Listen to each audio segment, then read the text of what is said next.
So we are finally ready to start creating our works cited pages. And this is pretty simple as long as we follow the directions.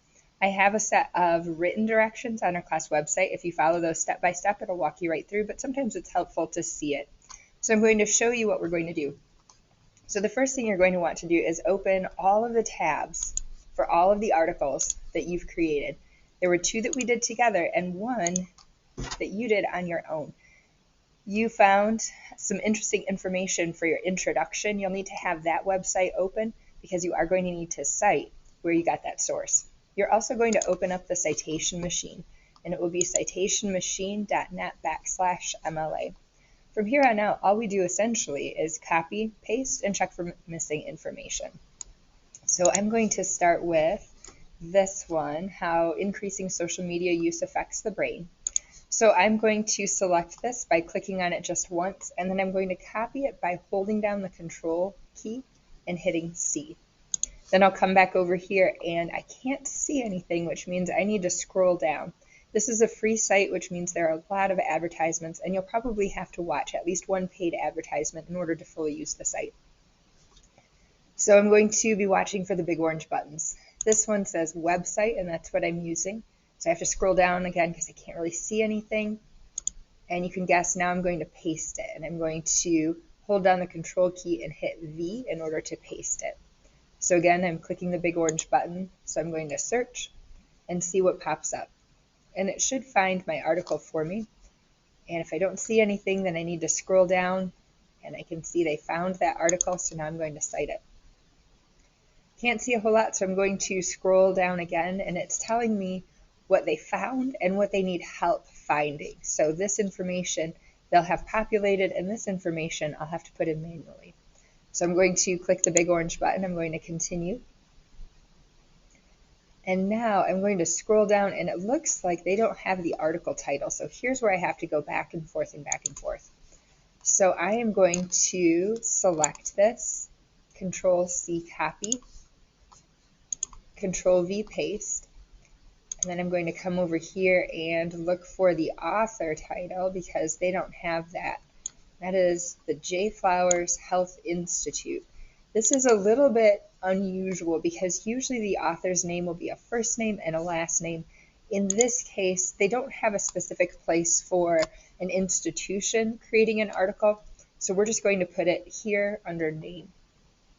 And it says they're missing the publisher and sponsor. A lot of times we can find that information in the upper left corner. So I'm going to include Houston Business Journal. And it looks like I can't copy that. So I'm going to have to make sure that I type it exactly the way it's written.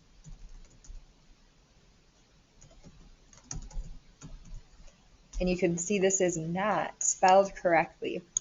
I have to type it exactly the way it is right here. It's okay if I don't have the same capitalization in terms of capitalizing every letter, but since this is a title, I should capitalize the first letter of each of the words.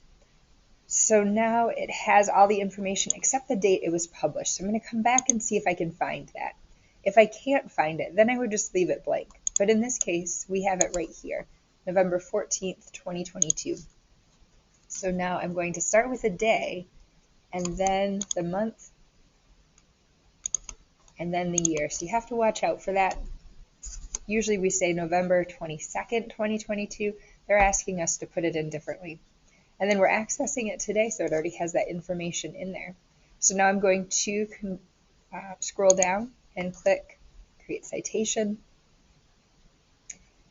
And it's created that citation for me. Pro tip, wait until you have all of your citations created because it will alphabetize it for you, so you don't have to worry about putting it in alphabetical order. So I'm going to go on and do my second citation. So now I'm going to come over to my other article. I think I'd like to put them side by side.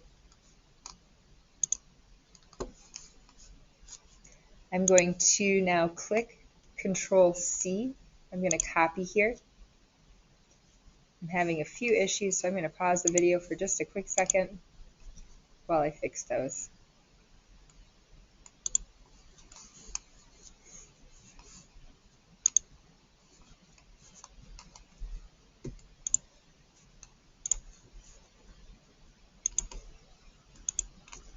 All right, here we go. So now I'm going to copy, Control C, and come back over here to the citation generator. Now I've got to go back to the beginning. So I'm going to go to the MLA citation generator. I could also retype it just like this. There are other ways to get back, but this is just the way I'm choosing. I'll scroll down. I'm choosing a website. I've got to scroll down again, and I'm going to Control V, copy that. And I don't see anything, so I'm going to scroll down.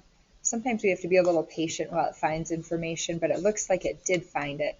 So now I'm going to click the big orange button, scroll down and see what they found versus what they need help finding. I'm going to scroll down again, click the big orange button, and here's where I start going back and forth to see what information is missing.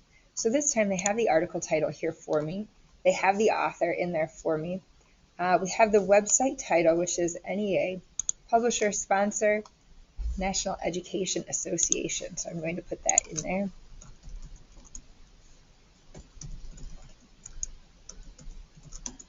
And I have to type it exactly the way it is right here. I can't copy and paste this, so I'm going to have to just type it manually. Just make sure that you spell correctly.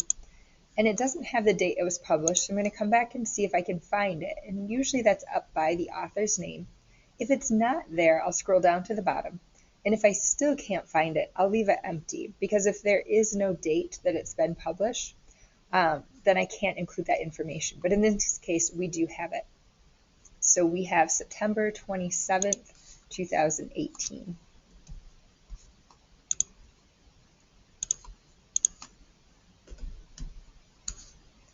And I can't see a big orange button, which means I need to scroll down to complete that citation. And I'm going to have to view a sponsored message because, again, this is a free app or a free site, so I'm going to have to watch this in order to complete my citation. All right, so you can see it's created my citation for me, and they've also put it in alphabetical order already. You can see I've got a B here for Barrett and a J here for J. Flowers Health Institute. You're going to alphabetize it by the first letter right there. So now what I'm going to do is I'm going to hover over this. If I try and select and copy and paste, I get this goofy yellowish background that I can't get rid of otherwise. But if I click Copy Citation, I can come over to my Works Cited page and then just paste it right in. I'm going to format it a little bit later on, but first we're just going to copy and paste. Again, hovering over it, clicking Copy Citation, coming back over here, and there we go. So now the last piece that I need to do after I add my third citation, but these are the two that we've done together. The third one you're going to have to do on your own. I'm going to now format these. So I'll come up here to Format, Align and Indent, and I want some special indentation options. So I'm going to come down here to Indentation Options and click on that. I want a special indent. I'm going to pick a hanging indent, and then I'll apply it. And a hanging indent means this first line hangs out over the others. So once you have your three sources, or if you used 4 sources, if you have all of those in there, you are all finished. And I will have this formatted set to Times New Roman, 12-point font, and double spaced for you, so you don't have to worry about that. And then once you're all finished with it, you're ready to print it and turn it in. So that is how you create a Works Cited page. It's pretty simple. All you have to know is the alphabet and clicking big orange buttons. All right, have a great day.